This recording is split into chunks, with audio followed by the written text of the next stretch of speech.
It all started one quiet morning at 5 a.m. I was outside, about to fire up my car for a quick early drive, when I saw her, Karen, standing on her porch like a hawk, arms crossed, glaring straight at me. Her expression said it all: judgment, annoyance, and a hint of something I could only describe as entitlement. "Your car is too loud," she shouted across the street, her voice echoing in the still morning air. I froze for a moment, my coffee halfway to my mouth, and just stared at her. My car? Loud? I had a reasonably quiet vehicle. Or at least I thought so. I tried reasoning with her. "It's just a morning start," I called back, trying to keep my tone light, hoping to de-escalate the situation. But Karen wasn't having it. She waved her hands, pointed at my car, and started a lecture about noise ordinances, neighborhood peace, and how I was apparently disturbing the entire block. I could feel the judgment radiating from her as if she were a human spotlight focused solely on my supposed crime. I sighed. It wasn't the first time she targeted me over small things, like the time my garbage cans were allegedly too visible from her porch, or when my garden gnome collection offended her sense of aesthetics. But this was different. This time, it wasn't just about appearances or minor annoyances. This time, it was about sound. My sound. My very existence making a noise at 5 a.m. I finished my coffee, watching Karen stomp back inside, muttering under her breath. And as I walked back to my car, I felt that familiar mix of irritation and inspiration. Irritation, because who likes being told they're the problem when all they're doing is living their life?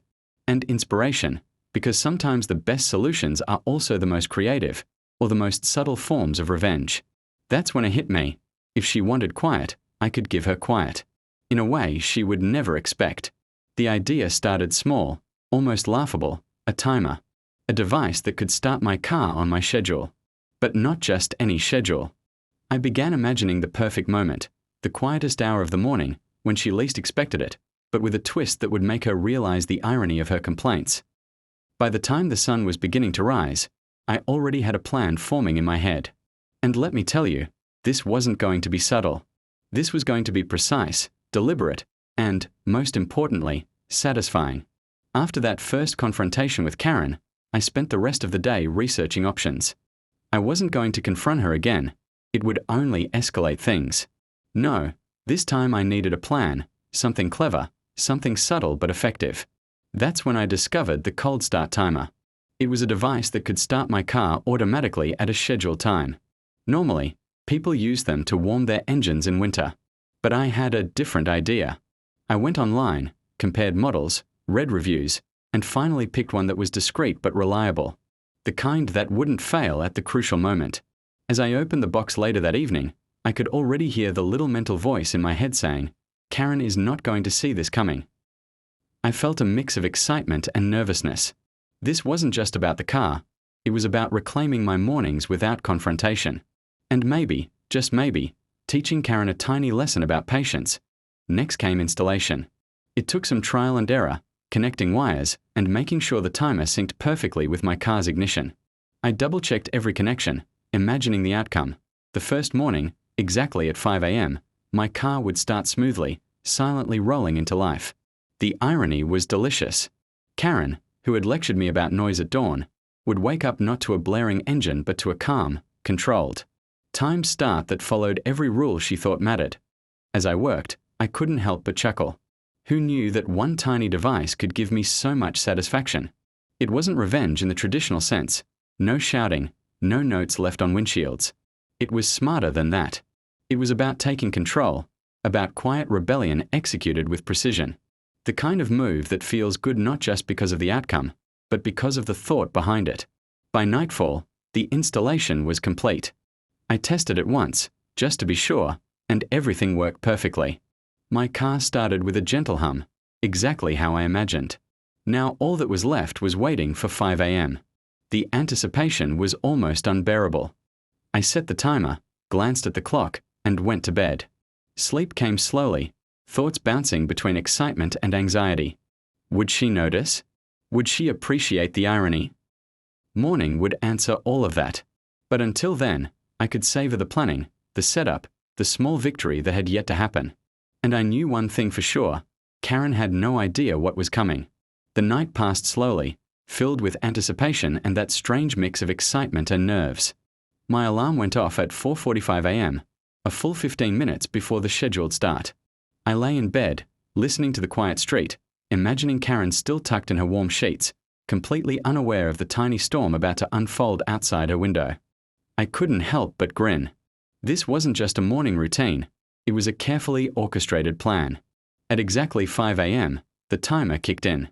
A gentle hum filled the driveway as my car started automatically. Not loud, not aggressive, just a perfectly timed, steady purr that brought the engine to life without me even touching the key. I held my breath for a moment, listening for any signs of failure. Nothing. It worked flawlessly. Then I waited, tense and silent, for Karen's reaction. A few seconds felt like minutes. And then, movement. I saw her through the blinds, peeking at the street.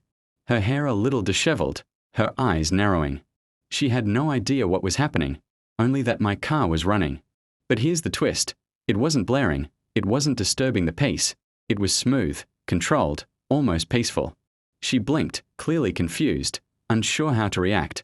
I couldn't hold back a quiet laugh. The irony was perfect. She had demanded quiet, yet here she was, witnessing the very sound she hated. But in a way she couldn't even complain about. My timer had done exactly what I hoped. Assertive, precise, and just a little cheeky. It wasn't chaos, it was clever rebellion. For the next 10 minutes, I observed her pacing, peeking out the window, muttering something that was half complaint, half bafflement. I could almost hear her thoughts. Why is it so quiet? Why is it still running? My satisfaction grew. I had taken control of the situation without confrontation, without yelling, without leaving notes on doors. Just a simple device, perfectly timed and perfectly executed. By 5:15 a.m., the timer shut off the car. Everything was calm again. Karen retreated inside, still puzzled, still annoyed, still powerless to argue. And me. I felt victorious. Not because I had caused chaos, but because I had turned her complaint into a moment of irony, a tiny lesson in patience, and a reminder that sometimes the best wins are the quietest. I knew this was just the beginning.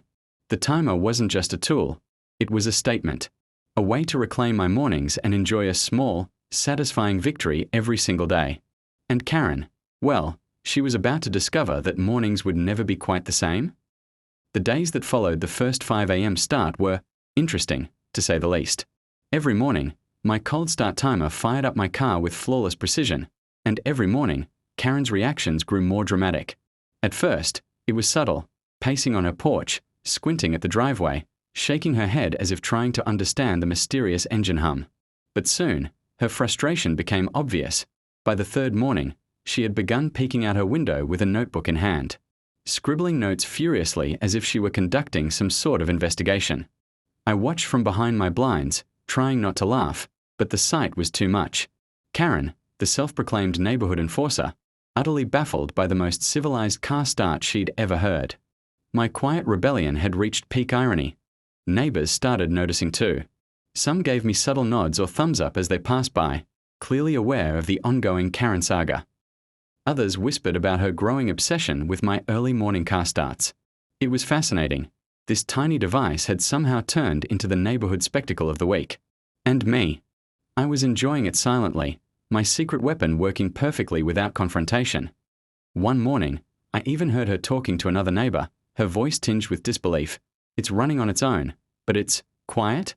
I don't understand. I could barely contain my laughter. It was the perfect blend of revenge and subtle genius.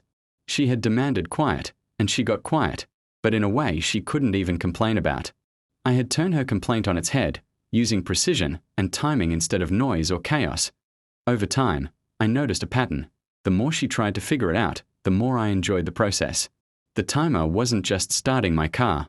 It was teaching patience, irony, and a little humility. Karen had lost her power to dictate my mornings. Her frustration became almost ritualistic, a predictable part of my day that I secretly looked forward to. By the end of the week, I realized the experiment had gone further than I imagined. The timer had transformed a small complaint into a daily reminder of clever problem solving and the satisfaction of reclaiming control without conflict. And the best part, Karen had no clue how I had done it. Every start was flawless. every reaction priceless, and every morning a quiet victory? By the second week, Karen's morning ritual had become almost predictable. Every day at 5 a.m., she would peek out the window, expecting some disruption, some loud engine revving, something she could complain about.